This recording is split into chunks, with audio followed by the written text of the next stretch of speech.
다니엘 4장을 읽고 있는데 다니엘 4장의 문단 구성은 이렇게 됩니다. 3절까지는 느부갓네살의 여호와 찬양이 기록되어 있고요.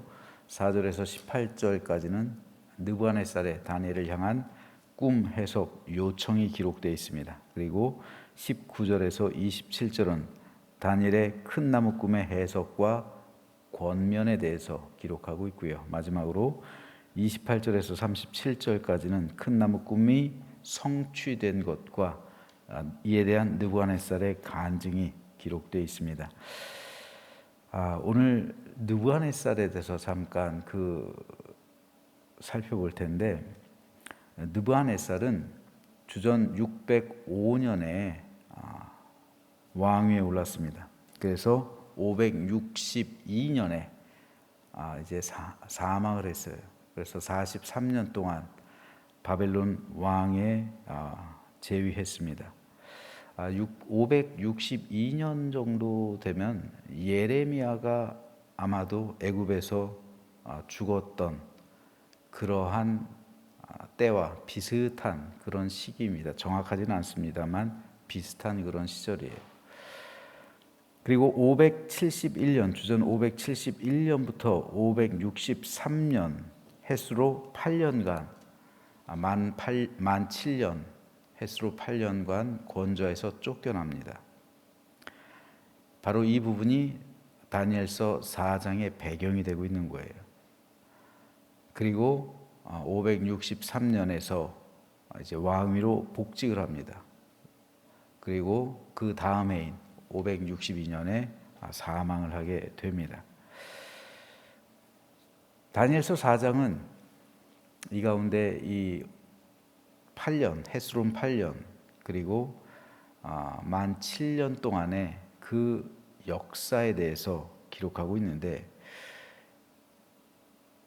오늘 이 가운데 16절 말씀을 좀 살펴볼게요. 또 그 마음은 비언하여 사람의 마음 같지 아니하고 짐승의 마음을 받아 7대를 지내니라. 여기서 말하는 7대, 7년으로 해석할 수가 있고요. 요한계시록에서 7대도 나오죠. 7년 대환난이 바로 여기서 나오는 것을 볼 수가 있습니다. 근데 여기서 우리가 한 가지 살펴볼 그 대상은, 이거를 고백하는 사람은 느부갓네살인데 누가 이 말을 해 주느냐 하는 거죠. 바로 순찰자죠. 하늘에서 내려온 순찰자입니다.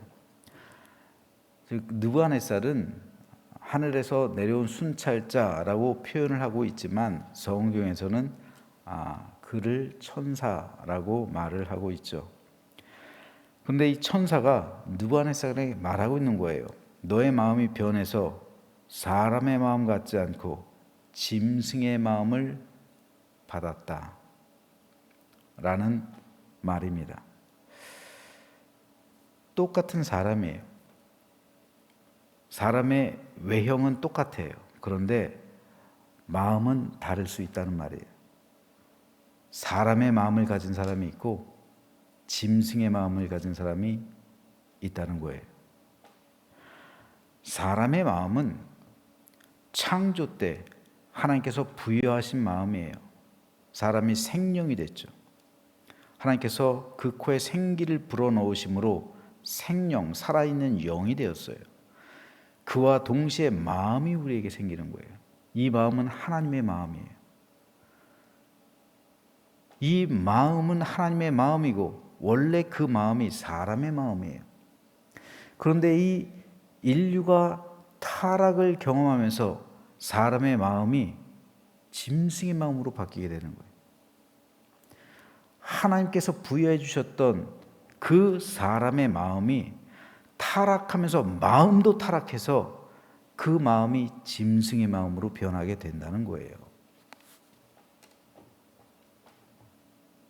사람의 마음은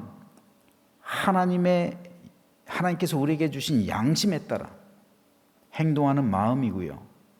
선한 마음이에요. 하지만 짐승의 마음은 본능대로 행하는 마음이고요. 이기적인 마음이에요. 자기만을 위하는 마음이에요. 이건 짐승의 마음이에요. 여러분, 그리스도인들이 세상에서 살아가기 왜 힘든지 아십니까? 짐승의 마음을 가진 사람들을 대해야 되기 때문에 힘든 거예요. 우린 사람의 마음을 가졌는데 짐승의 마음을 가진 사람을 대하면서 그들과 내가 사업을 해야 되고, 그들과 내가 일을 해야 되고, 그들과 내 삶을 공유해야 되고, 그러니까 힘든 거예요. 어제 살펴본 대로 느부갓네살은 하나님께서 보여주신 환상을 보고 하나님의 살아계심을 깨달았죠. 하지만 하나님을 믿지는 않았어요. 그 이유는 끝까지 회개하지 않는 마음과 교만함 때문이라고 말씀을 드렸습니다. 바로 이것이 오늘 본문으로 이어지고 있는 거예요. 즉, 회개하고 하나님을 믿어 교만함을 버릴 때 비로소 사람의 마음을 회복하는 거예요. 하나님께서 태초에 인류에게 부여해 주신 그 사람의 마음을 우리가 예수 그리스도의 십자가 보혈로 구속함을 받고, 그리고 회개하고 교만함을 버릴 때 비로소 사람의 마음이 회복이 되는 거예요.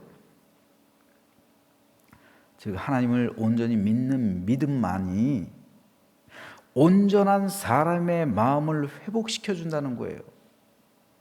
그 사람의 마음을 회복시켜주는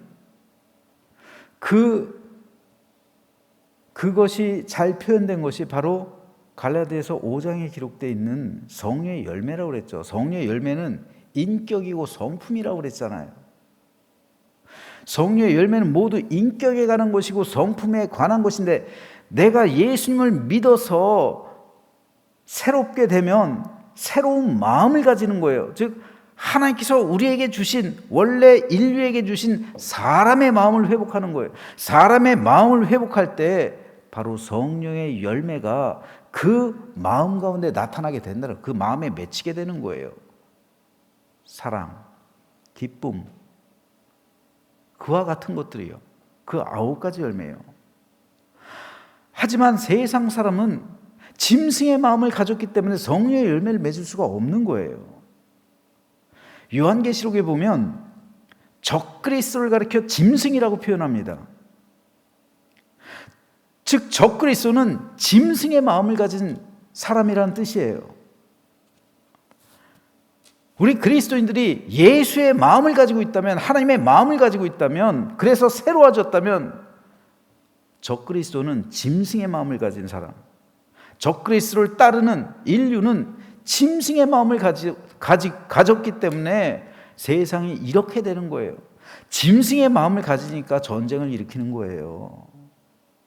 짐승의 마음을 가지고 있으니까 자기만 잘 먹고 잘 살면 되는 거예요. 그래서 내가 살기 위해서 남을 죽이는 거예요. 내가 더 많은 것을 벌기 위해, 갖기 위해 남을 착취하는 거예요. 이건 짐승의 마음이에요.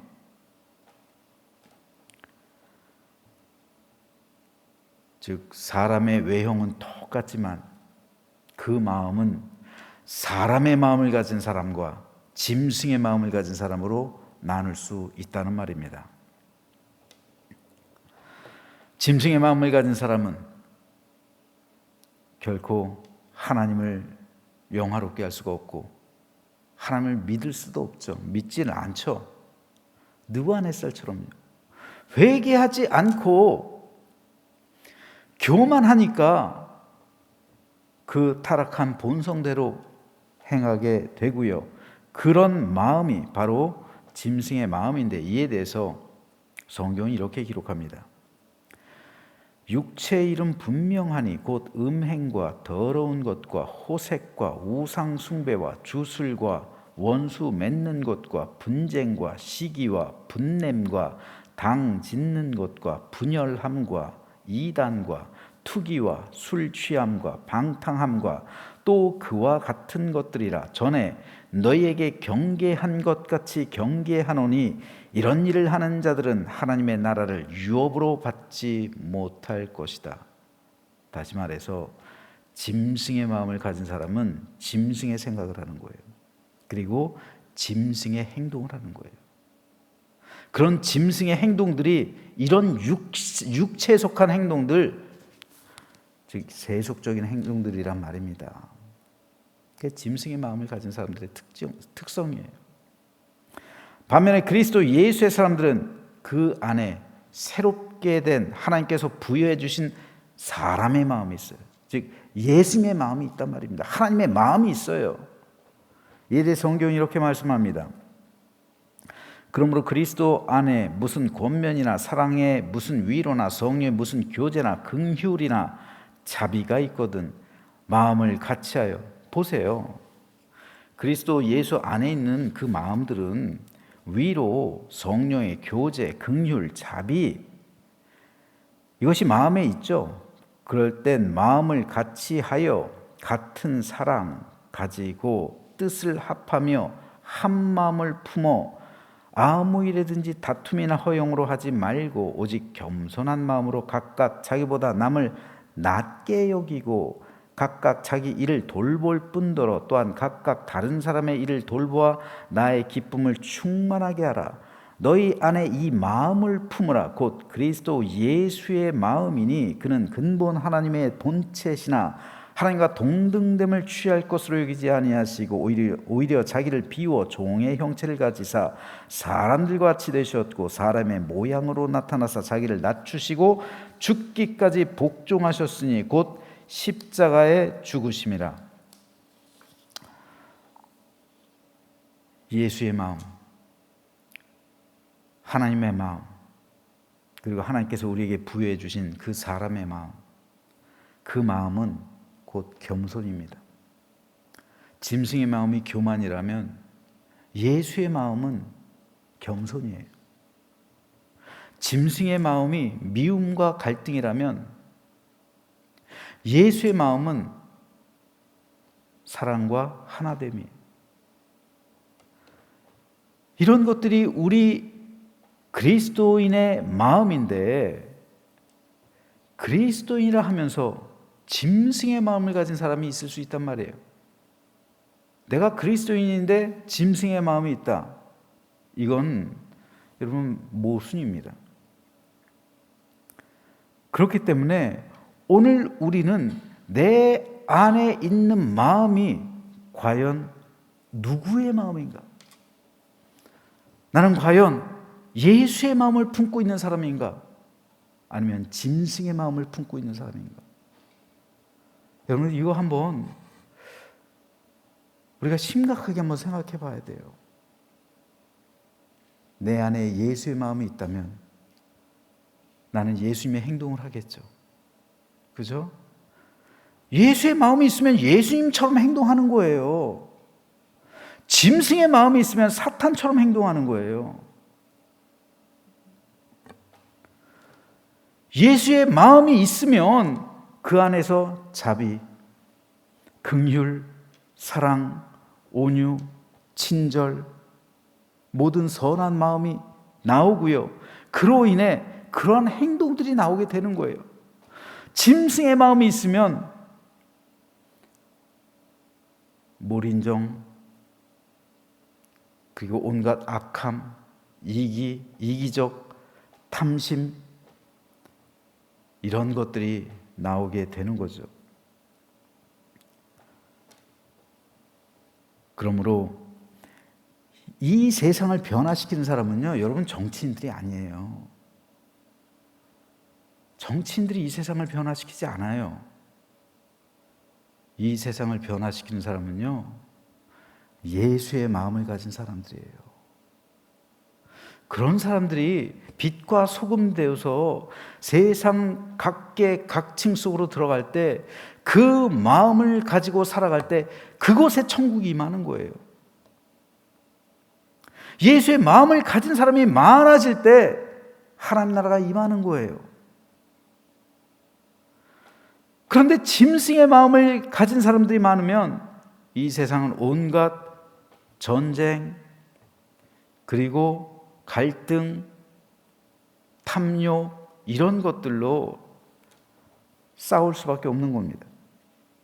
그러므로 이 세상을 변화시키는 책임, 빛과 소금이 되어서 이 세상에 하나님 나라가 임하게 하는 그 의무, 사명, 이것이 우리에게 주어졌다는 거예요. 왜요? 우리에게는 예수의 마음이 있잖아요. 새롭게 된 하나님께서 부여해 주신 마음이 있잖아요. 새로운 피조물이잖아요. 새로운 피조물이라는 것은 내 영혼만 새롭게 됐다는 게 아니라 내 마음까지 새롭게 됐다는 거잖아요. 내 마음에 하나님 마음이 있다고요. 예수님의 마음이 있다고요. 그래서 내가 이 세상에서 살아갈 때 사람답게 살아간다고요. 내가 이 세상 속에 살아갈 때 사람다운 삶을 살아가고요. 이 세상을 사람이 사는 사회를 만드는 것. 사람이 사는 사회로 만들어야지 짐승이 사는 사회로 만들면 안 되잖아요. 세상은 짐승이 사는 사회로 변해갑니다. 그리스도인들이 이 세상의 소금이 될 때 사람 사는 사회가 되는 거예요. 저는 저와 여러분 모두가 이 사명 온전히 감당하게 되길 바랍니다. 그러기 위해선 내가 예수의 마음을 가져야죠. 새롭게 됨으로 하나님께서 우리에게 부여해 주신 사람의 마음을 가져서 짐승의 마음을 가진 사람과 여러분 오늘도 마주하며 살아갈 거예요. 오늘도 짐승의 마음을 가진 사람하고 오늘 내가 맞부딪히며 살아갈 겁니다. 지지 마시고 선으로 악을 이기시며 물이 바다 덮음같이 그곳에 하나님 나라가 임하게 하는 우리 하나님께서 우리와 함께 하셔서 승리 주신다는 사실을 기억하면서 예수 그리스도 예수의 마음으로 오늘 승리하시는 우리 모두가 되시기를 주님의 이름으로 축원합니다.